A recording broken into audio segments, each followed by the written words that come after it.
শাশুড়ির এ কেমন বিচার! আরে ও বৌমা, কত বেলা হয়ে গেল, ঘুম থেকে উঠবা না নাকি? আসলে মা, আজ শরীরটা একটু ভালো নেই, তাই আপনার ছেলেই বলেছে একটু বেলা অবধি শুয়ে থাকতে। ওরে আমার বড় লোকের বেটি গো, কত না শরীর খারাপ, তার জন্য উনি বিছানা ছেড়ে উঠতে পারছে না। সব তোমার পাপের ফল, যেমন কর্ম তেমন ফল। কোনো অজুহাত আমি শুনবো না, চুপচাপ উঠে কাজগুলো করো, ঠিক আছে? ঠিক আছে মা, আমি উঠে পড়ছি। উফ, আপদটা বিদেয় হয়েছে, এখন একটু মেয়েকে ফোন করে কথা বলি। উঠাইয়ে না। হ্যাঁ মা, কি করছিস তুই? হ্যাঁ, এই তোমার শুয়ে আছি। শরীরটা ভালো না, আর তার উপর তো ওই শাশুড়ি খ্যাচখ্যাচানি শুনেই চলেছি, আর ভালো লাগছে না আমার।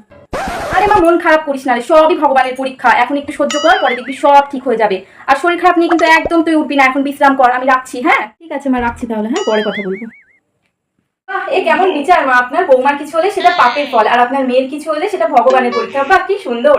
যা বলেছি একদম ঠিক বলেছি। আমাকে তুমি আর বিচার শেখাতে এসো না, দুদিনের মেয়ে আমাকে বিচার শেখাতে আসছে। তো বন্ধুরা, তোমরা আমার চ্যানেলটা সাবস্ক্রাইব